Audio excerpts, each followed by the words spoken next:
এখন বলে কি সীমান্তের ওপারেই আছি, চট করে নাকি ঢুকে যাবেন।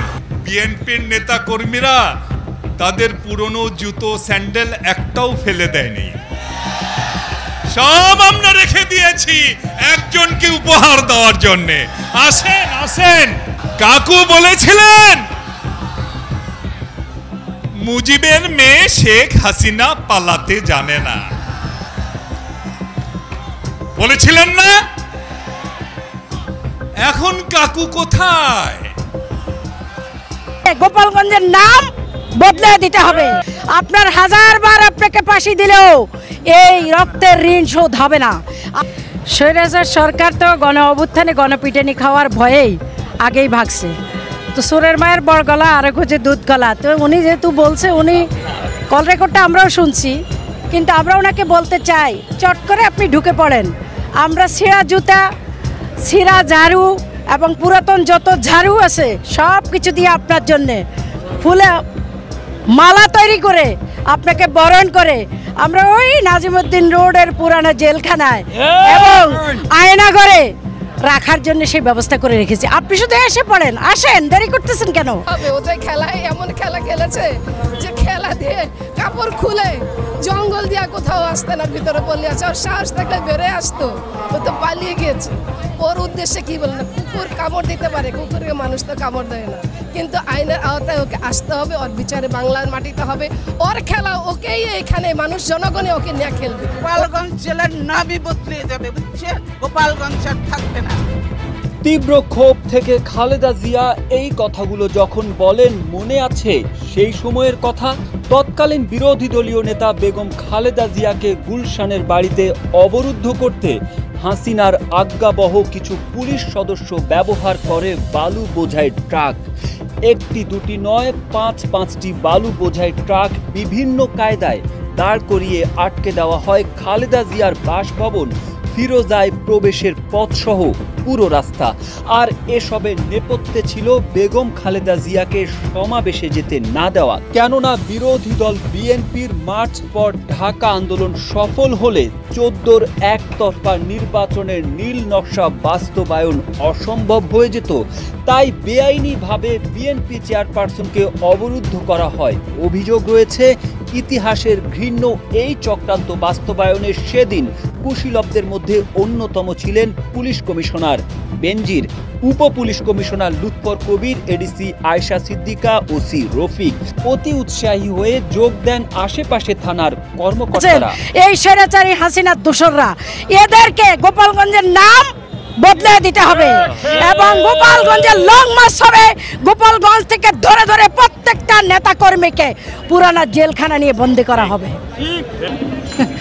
তার তো পদত্যাগ করতে হয় না, কিসের পদত্যাগ করবে? সে কি ভোটে প্রধানমন্ত্রী হয়েছিল? সেটা আপনারা জানেন না? এই দেশে বারবার সে বিনা ভোটে প্রধানমন্ত্রী, সে নিজেই প্রধানমন্ত্রী, তার আবার কিসের পদত্যাগ? তার তো পদত্যাগ লাগে না, সে তো পদত্যাগের কাজ করে নাই।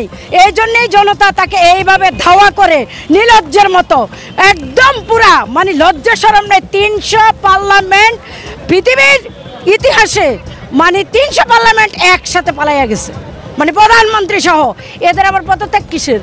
পদত্যাগ কি দেওয়া লাগে? পদত্যাগগিরি তো দেখাই দিত জনগণে, যে এইভাবে ছোট বাচ্চা থেকে শুরু করেছেন। দেখেছেন না গণভবনে কি অবস্থা হয়েছে? গণভবনে তারপর সে রাষ্ট্রপতির কাছে সে পদত্যাগপত্র সই করে দিছে এবং সে দেখবে না দেখ, তাতে আমাদের কিছু যায় আসে না। আমরা বলবো আসো হাসো আসো, তোমাকে বরণ করার জন্য আমরা দাঁড়িয়ে আছি। ওই যে বললাম না, ঝাড়ুর মালা, জুতার মালা, তাও আবার পুরাতন জুতা, সেটা কোনো নতুন জুতা না। তুমি আসো, তোমাকে আসতেই হবে।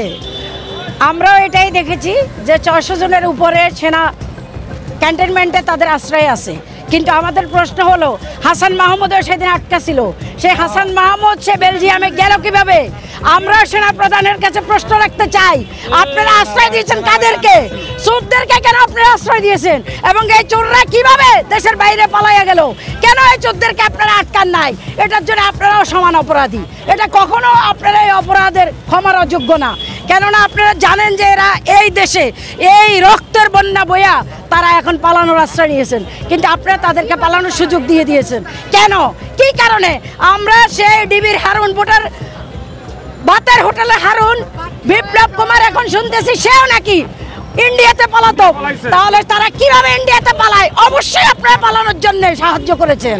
আর আমরা সেটা বলতে চাই, অবিলম্বে তাদেরকে ধরে এনে জনতার কাতারে, জনতার হাতে ছেড়ে দিন। তারা যেভাবে মানুষ খুন করেছেন, যেভাবে মানুষের রক্ত নিয়ে নদী বাইয়া দিয়েছেন, তাদেরকে বিচারের আওতায় আনতে হবে। এবং আপনারা তাদেরকে ছেড়ে দিয়ে আপনারাও সমান অপরাধ করেছেন। তাহলে আপনারা কেন বলেছেন 619 জন কারা ছিল? 619 জন কারা ছিল?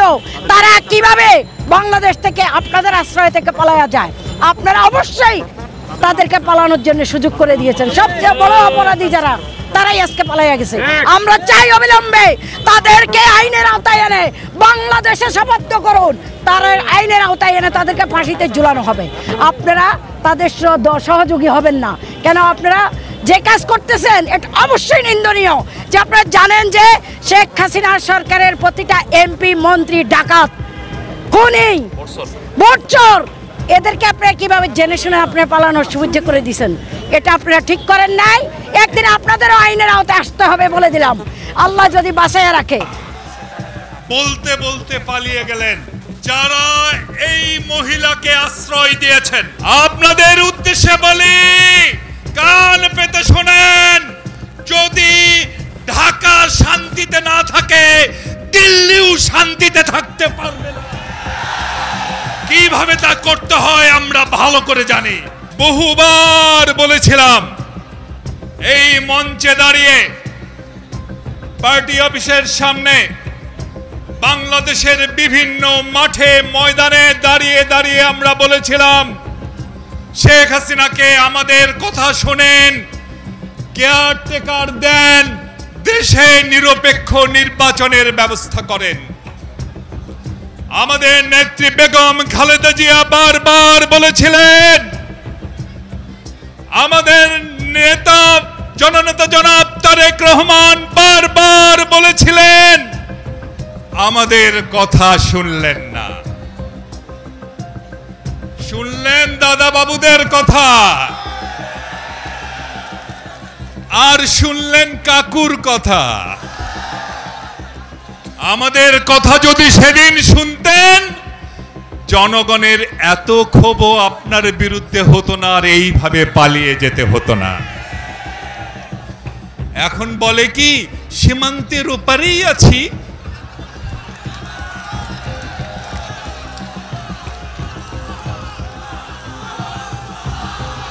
চট করে নাকি ঢুকে যাবেন?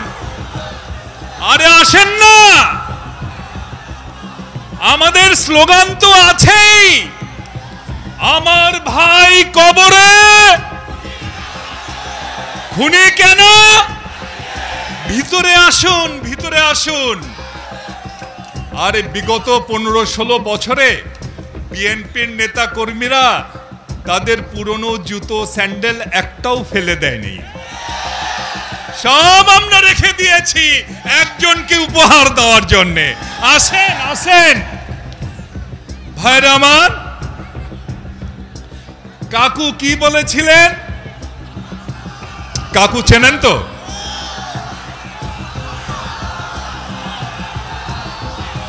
কাকু বলেছিলেন, মুজিবের মেয়ে শেখ হাসিনা পালাতে জানে না, বলেছিলেন না? এখন কাকু কোথায়? কাকু তো দুয়ার টুয়ায়া হাইতন না, তাই না? কাকু দুয়ার টুয়ায়া হাইতন না। আর আমরা কি দেখলাম? শেখ হাসিনা, আহারে সে কি দৌড়! এই দৌড়টা যদি অলিম্পিকে দিতেন তাহলেও তো একটা মেডেল আসতো। ভাইরা আমার, দলের সমস্ত নেতাকর্মীদের ফেলে চাচা আপন জান বাঁচা, নিজে বাঁচলে বাপের নাম, বলতে বলতে পালিয়ে গেলেন। এখন তো দরবেশ বাবুরা দাড়ি কেটেও রক্ষা পাচ্ছে না। আওয়ামী লীগের নেতা কর্মীদের বলি, যে দলের নেত্রী কর্মীদের ফেলে পালিয়ে যায় সেই দল কইরেন না ভাই, আর কইরেন না। লজ্জা যদি থাকে। আরেকটি কথা আমি বলতে চাই, যারা এই মহিলাকে আশ্রয় দিয়েছেন, সেই মহিলা যিনি মাত্র 15 দিনে 900 নিরপরাধ মানুষকে হত্যা করেছেন, এর মধ্যে ছোট ছোট বাচ্চাও ছিল। বিগত 15-16 বছরে বিএনপির শত শত নেতাকর্মীদের যিনি হত্যা